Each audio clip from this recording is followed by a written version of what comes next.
You're listening to Cat's Cadenza, a syndicated radio program from KUGR Cougar College Radio. I'm Katherine Barner, and right now, on the phone, I have Gypsy Temple. Can you hear me? Yeah, hey, what's up? How are you doing? I'm doing great, just enjoying the snow day, just finished playing with my dog and my family, and I figured I'd make sure I tune in. Yeah, I saw yesterday that everyone in the band got a face full of snow. Yeah, we actually yesterday we were just getting out of shooting a music video for a couple of our singles that we have for our upcoming record, King Youngblood, but just figured we'd take some time to have a proper snow day. Sounds like a lot of fun. So can you introduce yourself and tell us a little bit about Gypsy Temple? Yeah, hi, I'm Cameron Lavi-Jones. I am the lead guitarist, lead vocalist, and the founder of Gypsy Temple. The project has been, my baby since about 10, 11 years old. And with this iteration of guys that we have right now, on cello we have Corey Cavazos, on bass is Hamoon Milaninia, on drums is Kai Hill, on rhythm guitar and backup vocals is Wilson Like the Volleyball, and then me. And we've all been playing together for, looks like about a year now, but the project itself has been a thing for quite some time. But no, it's been great. We're finished mixing, mastering our debut record, King Youngblood, which is set for a release party on June 1st at the Vera Project back in Seattle. And just been doing a whole lot of good music stuff and using our platform for good things. Awesome. Well, you said that the project has been a baby of yours for about 10 years. So how did it become a project for you, and how has it developed? Yeah, so I'm privileged enough to come from a family line of musicians. Both my folks have been in the music industry longer than, obviously longer than I can remember, but there's not a portion of the game that they haven't touched, which is useful because they're very helpful in guiding, but making sure I make my own mistakes, and in turn making sure the band makes our own mistakes, and that also lets us make our own progresses, which is really great. But as far as getting started, I just started as an orchestra kid in elementary school through high school, playing cello, and then was always really into, Soundgarden, Alice in Chains. I had a System of a Down phase, and I still love those guys. But just through trying to figure out how to make more genres come together and bridge a lot of gaps, it's just been a big part of the sound from its conception to now. It's why we have a cellist. We had a horn section for a minute there too, and just a lot of good things, trying to make sure that we're keeping the ideas fresh and the songs honest. One thing I found really interesting about your group is usually strings and cello is more like an auxiliary instrument that artists bring in for certain songs, but that's a main role in your group. So why did you decide to have that as a main role, and how has that developed the sound that you go for? Yeah, awesome question. Well, for us, the cello is a big homage to our roots. All of us in high school, at least me, Moon, and Kai, are my bassist and my drummer. The three of us all met through music programs over at our high school, but we never actually played with each other until after we graduated. But we all came up in, a system where music had a really, really big forefront. And for me, at least personally, it was always through orchestra. I played cello all through high school, and I was second chair, and the person in first chair was the person who played cello in my band. But in terms of how it's impacted the sound, it's been really, really useful. The cello is one of the closest instruments to the human voice in terms of how it's played and how it's perceived. And Corey, our cellist, is just fantastic. He plays a 5-string electric. He's a hell of a shredder. And the sound fits right in because it's like having another vocalist, but also another soloist. It's a really, really nice touch, and I think something that definitely helps define our sound, at least in the experience of it, for sure. That's really cool. So earlier on, you were saying you guys were recording a music video, and you guys just released one for your single "Pick a Number." Can you tell us a little bit about that video you guys just released? Yeah, of course. So we premiered it with Atwood Magazine, and wow, I don't know if you've had a chance to read the write-up they did on it, but I was reading it, and I was reading over the lyrics, and I was like, I wrote this? Wow. Damn.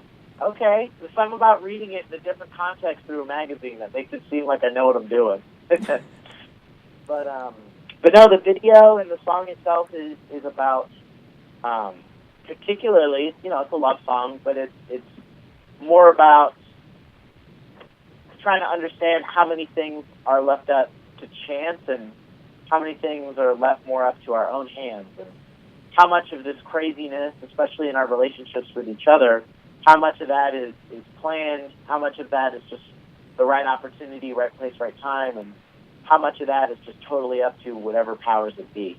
So the video is kind of playing off of like Groundhog Day. I don't know if you've seen that movie. Okay, yeah. But it's fun. It's a cool opportunity to get to do something, because we shot all of that in one day for under $500, including editing and all that good stuff. And we did all of it in-house, along with our director, Marco Kremishev, who's an amazing director and videographer, and then our producer and our manager, Laura Lavi of Dreaming in Color Entertainment. And it was an awesome time. We came up with this idea of giving each of the band members these different characters, and having this element of patterns, but something kind of always alternating. But video itself is a good time. I recommend anybody listening out there, go check it out. It's over on our YouTube page, just Gypsy Temple. It's whatever looks the most official. And you guys are releasing a single at the beginning of each month, correct? In promotion for your new album. Yes. The next one we have coming out is for this song called Today.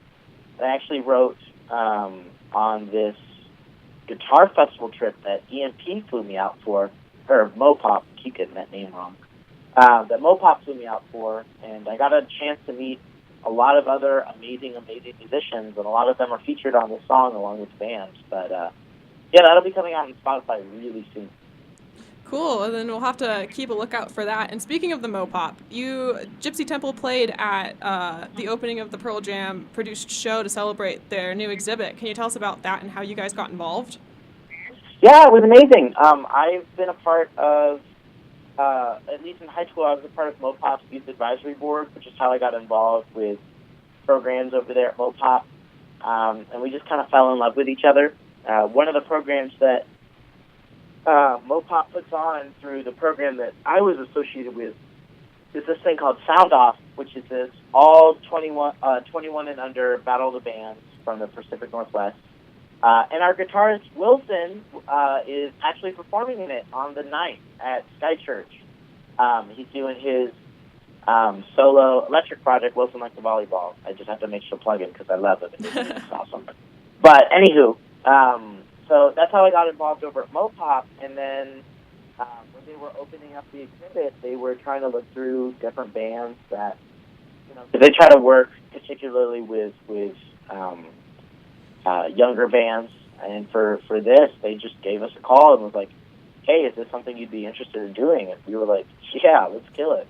And it was fantastic. We got a, pretty private first look into the exhibit and got a chance to really admire some core parts of Seattle history. And we covered Pearl Jam's Jeremy, and it was a blast. It was a good time.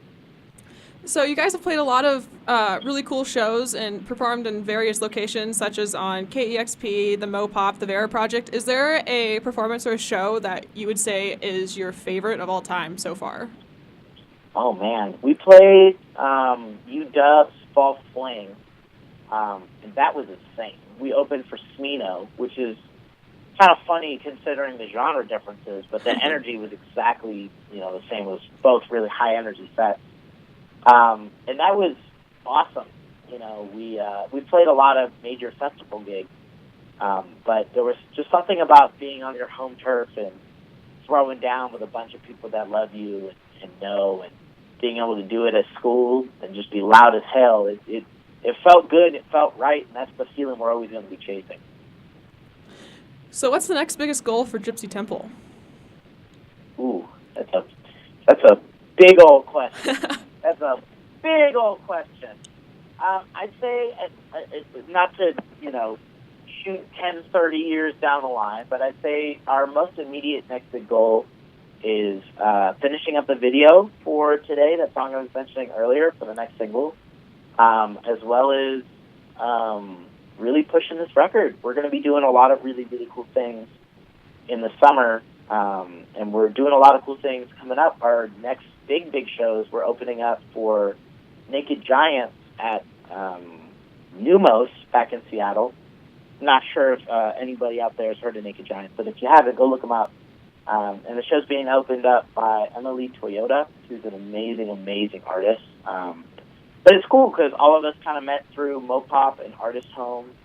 That, whole kind of Seattle music clique, really, really, really powerful and good.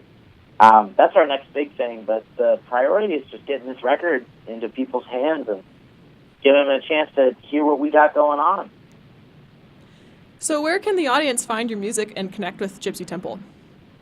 Yes, so if you're looking to stay connected as we keep doing these releases, please follow us on Spotify. We're going to be putting a lot more things out there coming up very soon, particularly the record, King Youngblood. You can get merch for us over at our website, gypsytemplemusic.com/merch. But just follow us on Instagram and Facebook, and you'll probably be more in the know than we are in some of these things. So it'll give us a great way to come hang out with y'all.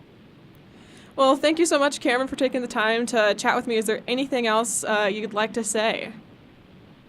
All I'd like to say is thank you for having me. Thanks for giving Gypsy Temple a little bit of a spotlight, and hopefully we can come out to your side of the woods and thrash a little bit.